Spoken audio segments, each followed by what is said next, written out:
नमस्कार दोस्तों, यामिनी ज्योतिष में आपका स्वागत है। तो आज दोस्तों मैं योगों के बारे में बताने जा रहा हूं। दोस्तों, राजयोग कुंडली में कैसे बनता है, क्या उसमें फैक्टर्स आपको देखने हैं कि एक राजयोग कब फलीभूत होगा, कब उसका रिज़ल्ट आएगा। तो इसमें बहुत सारे पॉइंट्स हैं जो कि याद रखने बहुत ज़रूरी हैं और उसी के ऊपर मेरी ये 2-3 वीडियोस एक साथ रहेंगी। राजयोग या योग कैसे बनते हैं कुंडली में। बहुत से लोगों की मेल्स आती हैं मेरे पास और वो ये कहते हैं कि हमारी कुंडली में तो राजयोग बन रहा है लेकिन उसका रिज़ल्ट क्यों नहीं मिल रहा। तो उसके पीछे क्या लॉजिक्स हैं, इसके ऊपर पूरी डिस्कशन करूंगा मैं, और कुछ और भी पॉइंट्स हैं जो साथ साथ मैं आपको बताऊंगा दोस्तों। तो वीडियो शुरू करने से पहले मैं आग्रह करना चाहता हूं उन सबका जो लोग भी मेरे चैनल को सब्सक्राइब कर रहे हैं, आप सबका बहुत बहुत धन्यवाद दोस्तों। तो आइए वीडियो शुरू करते हैं। देखिए, राजयोग कुंडली में कब बनते हैं ये पहले जानना सबसे अति आवश्यक बात है। ये केंद्र त्रिकोण है, ये केंद्र है, ये केंद्र है और ये केंद्र है, ये त्रिकोण है और ये त्रिकोण है। बिल्कुल सिंपल एक मेथड है, आप सबको पता भी होगा। जब भी केंद्र और त्रिकोण के लॉर्ड्स आपस में संबंध बनाते हैं तो राजयोग का निर्माण होता है दोस्तों। लेकिन इन संबंधों को आपको कैसे चेक करना है, कैसे संबंध बना रहे हैं वो, ये बहुत इम्पॉर्टेंट है इसमें चेक करना। तो उसकी डिटेल में अभी आगे बताऊंगा दोस्तों।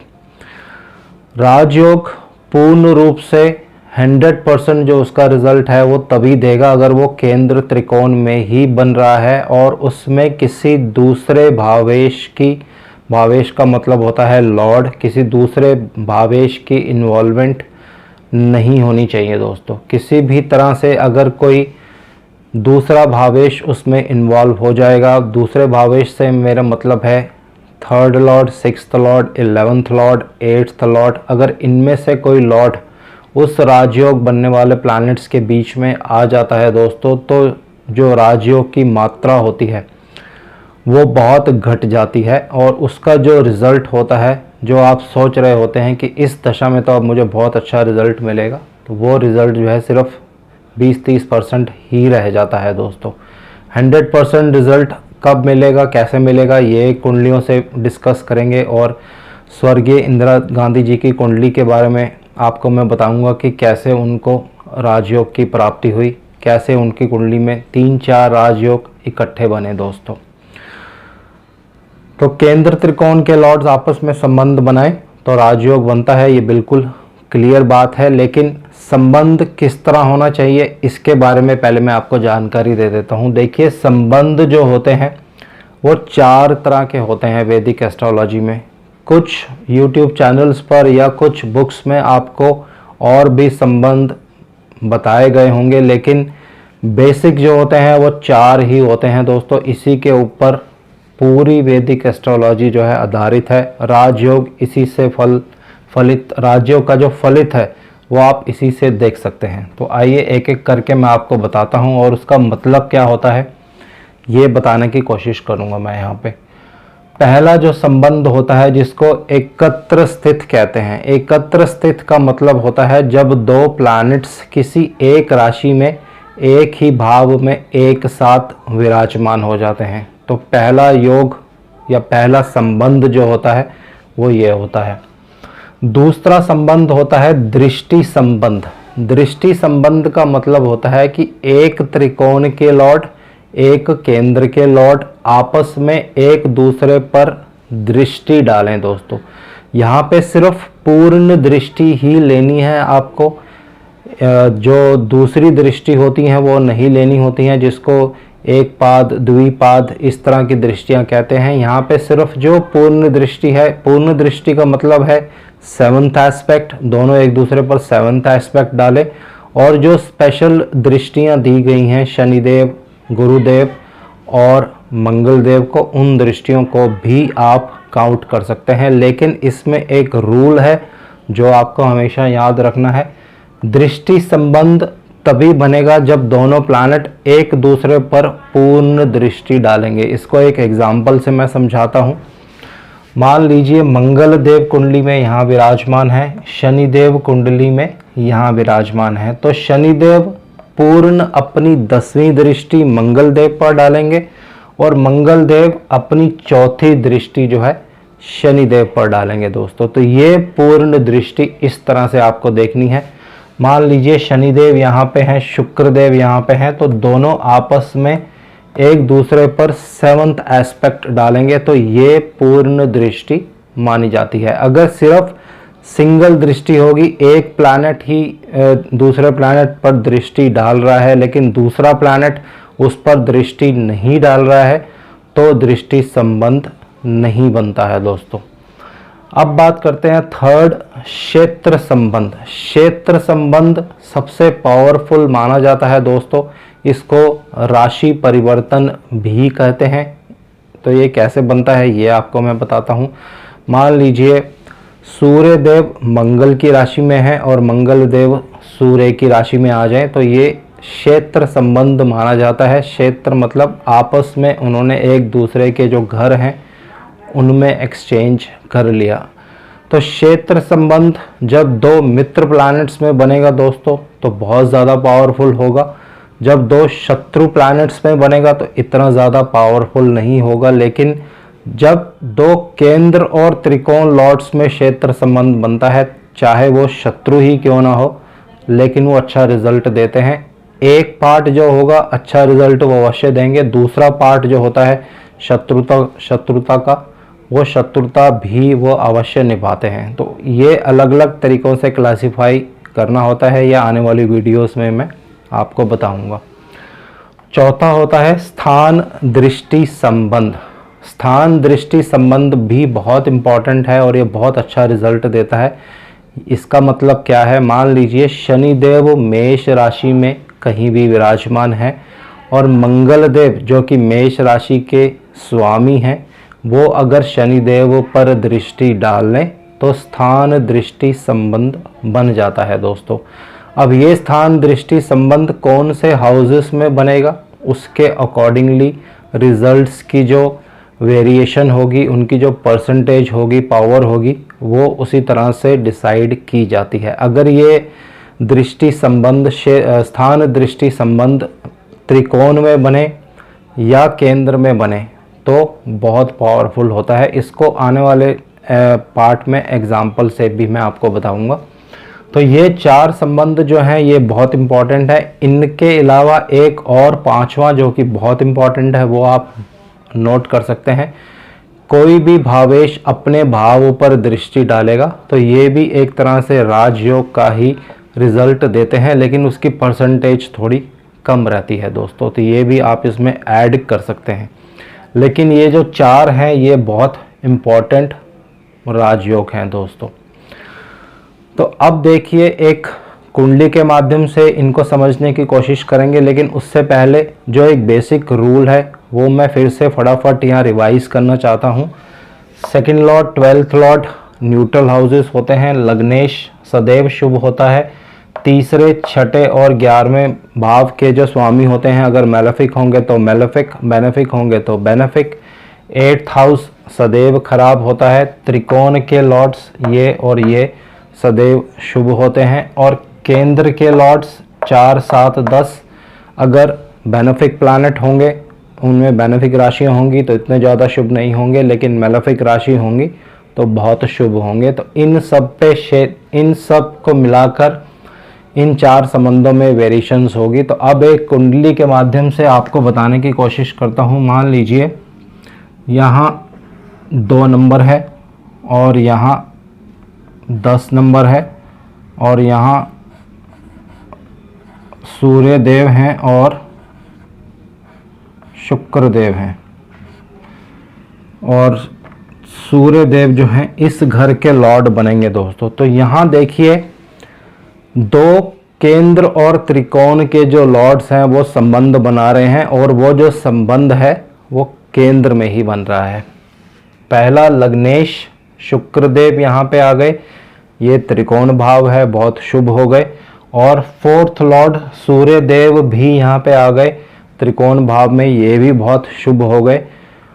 क्योंकि सूर्य देव की दूसरी राशि नहीं होती है तो ये योग जो है और पावरफुल हो जाएगा ऑटोमेटिकली।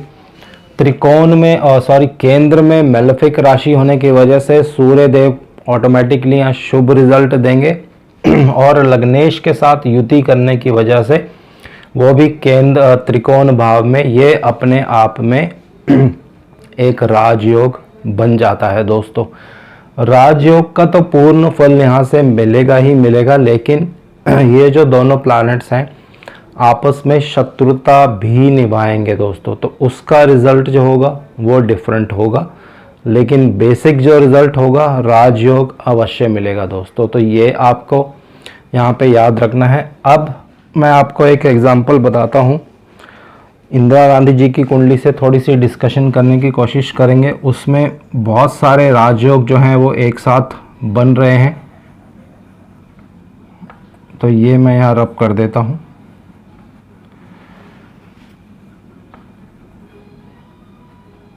तो उससे पहले मैं आपको एक एग्जांपल और दे देता हूँ दोस्तों। मान लीजिए यहाँ पे 7 नंबर है और यहाँ पे शुक्रदेव आ जाते हैं और यहाँ शनिदेव आ जाएंगे, ये 1 नंबर आ जाएगा यहाँ। तो देखिए यहाँ 10 नंबर आ जाएगा।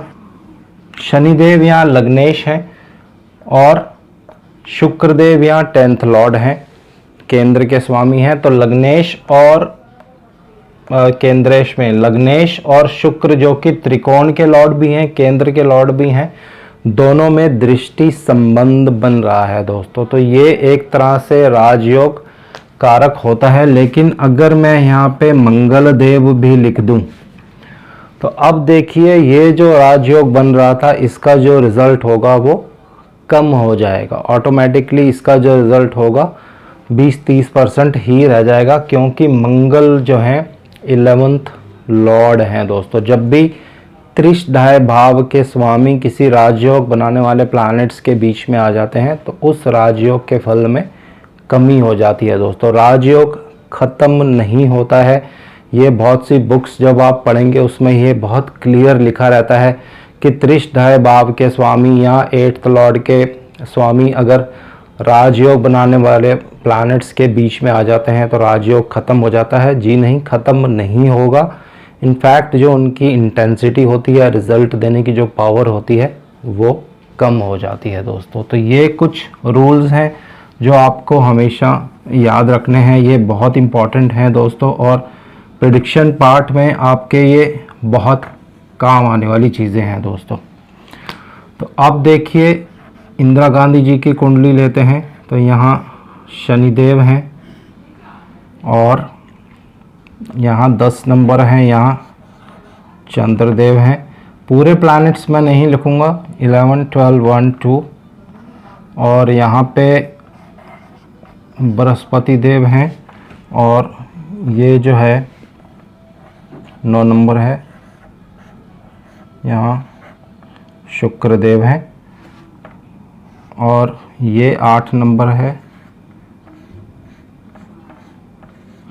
यहाँ सूर्यदेव हैं और ये 5 नंबर है, यहाँ मंगल देव हैं।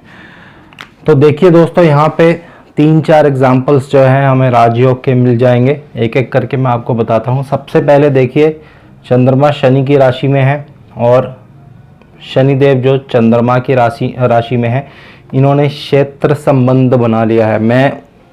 वो मेरे घर में, मैं उसके घर में। हालांकि शनिदेव को अष्टमेश का दोष भी लगेगा, यहाँ पे अष्टमेश का रिजल्ट भी वो देंगे, खराब रिजल्ट भी वो देंगे, लेकिन यहाँ पे क्षेत्र संबंध बनने की वजह से पावरफुल राजयोग का निर्माण होता है दोस्तों। और ये जो राजयोग है दोनों केंद्र भावों में बन रहा है और किसी भी तरह से कोई भी दूसरा प्लैनेट यहाँ पे इस राजयोग को भंग नहीं कर रहा है दोस्तों। तो जब शनि की महादशा लगी, बहुत राइज किया इन्होंने लाइफ में, तो पूरी आप इनकी लाइफ की जब कैलकुलेशन करेंगे तो आप देखेंगे शनिदेव और चंद्रदेव की जो दशाएं थी हमेशा अच्छी गई, लेकिन शनि की जो महादशा थी उसमें कुछ कष्ट भोगने को भी मिला, क्योंकि वो 8th लॉर्ड भी हैं यहाँ पे।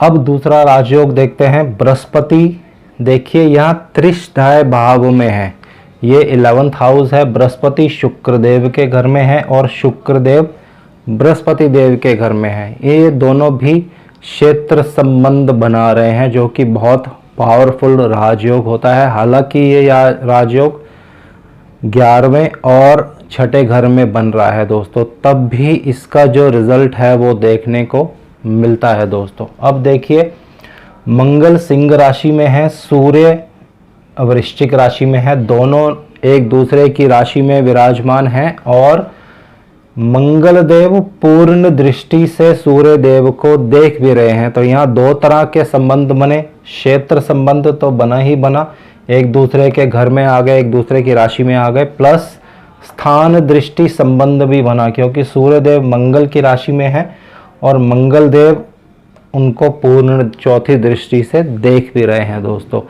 तो इस तरह से यहाँ पे राजयोग का निर्माण हुआ है कुंडली में, किसी भी तरह से राजयोग यहाँ भंग नहीं हो रहे हैं। तो इंदिरा गांधी जी के लाइफ के बारे में आई थिंक सब लोग जानते हैं, बताने की ज़रूरत नहीं है। तो ये कुछ राजयोग के बारे में छोटी सी एक वीडियो है दोस्तों। राजयोग अगर केंद्र त्रिकोण में बनेंगे तो बहुत पावरफुल होंगे, अगर वो तीसरे छठे 11वें घर में भी बनते हैं, अगर वहाँ भी राजयोग बनता है, उसका एग्जाम्पल मैं एक और आपको बताता हूँ। मान लीजिए एक केंद्र का स्वामी एक त्रिकोण के स्वामी दोनों 11th हाउस में आके विराजमान हो जाएं, या दोनों 6th हाउस में विराजमान हो, या 3rd हाउस में, या 2nd हाउस में, या 12th हाउस में, तो भी राजयोग का रिजल्ट जो है आपको अवश्य मिलेगा, लेकिन उसकी परसेंटेज हमेशा कम होगी। 8th हाउस में कोई भी राजयोग बनेगा तो उसका रिजल्ट बहुत कम मिलता है दोस्तों, ना के बराबर ही मिलता है, क्योंकि 8th हाउस जो है सबसे ज़्यादा पापी हाउस माना जाता है दोस्तों। तो ये कुछ बेसिक नियम हैं, ये आपको याद रखने हैं। राजयोग अगर त्रिकोण भाव में बने या केंद्र भावों में बने तो अति उत्तम रिजल्ट देता है। यही राजयोग अगर तीसरे छठे 11वें भावों में बने तो भी थोड़ा कम रिजल्ट देगा, लेकिन अच्छा रिजल्ट देगा। 2nd और 12th हाउस में अगर ये राजयोग बनेगा तो भी बहुत अच्छा रिजल्ट देता है। 8th हाउस जैसा कि मैंने आपको बता दिया है, वहाँ पे अगर ये राजयोग बनेगा तो किसी भी तरह से रिजल्ट नहीं देगा दोस्तों। तो इसको फटाफट एक रिवीजन के तौर पे मैं जल्दी से आपको बता देता हूँ। राजयोग सिर्फ केंद्र और त्रिकोण के लॉर्ड्स ही बनाते हैं, जिसमें लग्नेश भी शामिल होता है। अगर इन दोनों की युति होगी और इनमें ये 4 संबंध बनेंगे तो राजयोग का निर्माण होगा। अब संबंध केंद्र त्रिकोण में बनते हैं तो बहुत शुभ, त्रिष्ठाय भाव में बनते हैं तो थोड़ा कम शुभ, और 2nd 12 में बनते हैं तो कोई प्रॉब्लम नहीं, वहाँ भी अच्छा रिजल्ट देंगे। लेकिन 8th हाउस में बनेंगे तो बिल्कुल ख़राब रिजल्ट मिलेगा दोस्तों। तो ये आप याद कर सकते हैं, नोट कर सकते हैं। नेक्स्ट जो वीडियो रहेगी इसी के ऊपर थोड़ी सी और अब मैं डिफरेंट तरीके से आपको बताऊंगा कि अगर ये कंडीशन नहीं भी रहती है तब भी राजयोग कैसे बनते हैं, कैसे उसका रिजल्ट मिलता है, इसको एक केस स्टडी के माध्यम से भी मैं आपको बताने की कोशिश करूँगा। तो 2nd वीडियो में इसको कंटिन्यू करेंगे दोस्तों। ये बेसिक है, इसको आप नोट कर सकते हैं, याद कर सकते हैं। 4 तरह के जो संबंध हैं इनके बारे में मैंने आपको जानकारी दे दी है यहाँ पे। तो आज के लिए इतना ही दोस्तों। शनिदेव से मैं आग्रह करूँगा सबके घर में सुख और शांति बनाए रखें। जय शनिदेव।